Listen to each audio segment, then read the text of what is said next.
Hey everyone, I'm in NBA 2K23 My Team and I want to show you how to edit lineups. So when you're in the My Team mode, if you right button over to My Team or R1 on the PlayStation, you want lineups management, press A there or X on the PlayStation and again, and this is your area where you edit lineups. So let's talk about this a little bit and see what we can see. I'm just going to hide my camera for a moment while we talk about what we can see on the screen. So as we're moving over these different players here on the right hand side where my camera was, you can see their grades, their inside scoring, etc. like that. You can also right trigger or left trigger to see their shot charts and see all sorts of information about them here, like you can see. So that can help you pick, players over one or the other. So you've got all the positions here. You can see underneath the position it says PG, SG, SF, PF, C.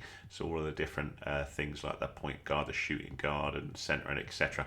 And if you want to change any of these, if you just move over to the one that you want to change and press A, you can replace the player, move the player, or edit the player. So I'm going to talk about replace the player first. That's easy enough. You want to swap them with someone else.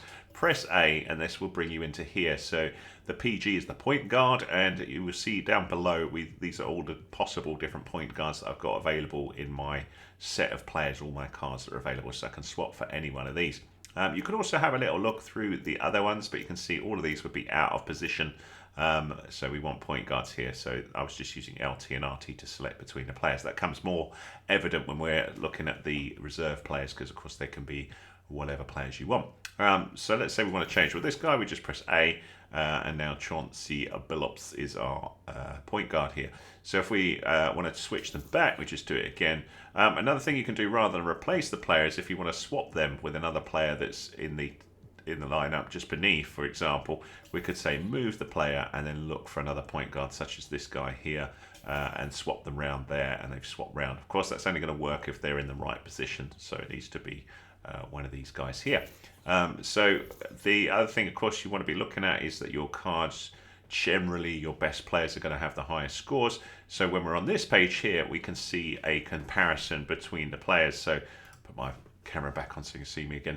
But on the right hand side, you can see that our 95 player is far superior. Everything's lit up green.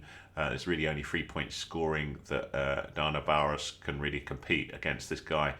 So let's flick him back in, and Damian Lillard is awesome player. So you can see nice setup there. So that's how they all work and move in between them.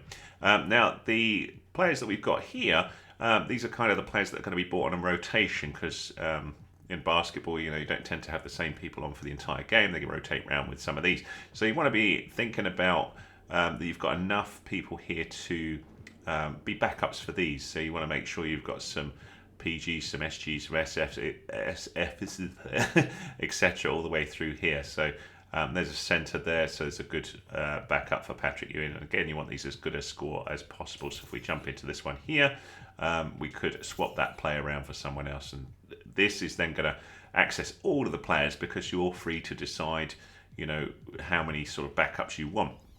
Now, the last thing I want to say about this is you're also going to want to think possibly about the timings. And, if you want one of these players to come on a bit more, you could look at the coaching for this. So at the top, RB will flick us over to coaching. And to begin with, the minutes are all set up. Again, I'll hide my camera here. That's what the coach is suggesting at the minute. And if you want to adjust that, you can do by going to coach settings, jumping in here, and the player minutes, you can set that to manual. Okay, so if you do that and then go back to minutes, you are then free to jump into here and say, actually, I want this dude to be off a bit. Actually, I've not got another. Oh yeah, there we go. And this dude to be on a bit more.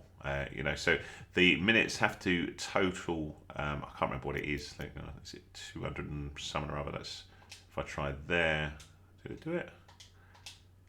There you go, 240 minutes allocated. I thought it was. Had the CPU build the rotations, so we're back to there. I'll just go back to coaching again. I wonder if it put it back to auto. There, I put it back to auto there, and the coach has taken over. But it was just to show you how you adjust the minutes of those players there. The last thing I really want to talk about is, which I still haven't done that much of, but right down below my camera is authentic graded cards. You can get bonuses for grading your cards and then using them in your team to play with. So what you can do is, if you come back out here, you can go to the card grading service and create a new order, and then you can grade your card. Now the downside of doing this is your card, if they're currently in your team, they won't be available for a while. So let's say this guy here, it says it will remove him from the lineups. Do I want to do it? Yes. And I'm also going to lose them for 2 hours. In theory, the grading is going to come back with a condition of the card and give me a little bit of a bonus as I play with that character in terms of MT, but it will also cost me to invest in this, and I lose the player for a couple of hours.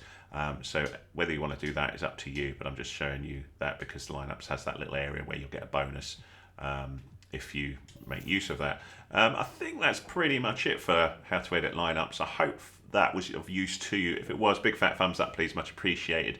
Any comments welcome, and if you need help with anything else in NBA 2K23, have a little look at the tutorials that I put at the end of this video, and if there's anything else you want to know about, hit me up with a comment. If you want to be kept up to date with my future videos, that'd be awesome. Hit that subscribe, and then you should get a little notification whenever I create a new video. I don't just cover NBA 2K23, but many other games as well. Thanks so much.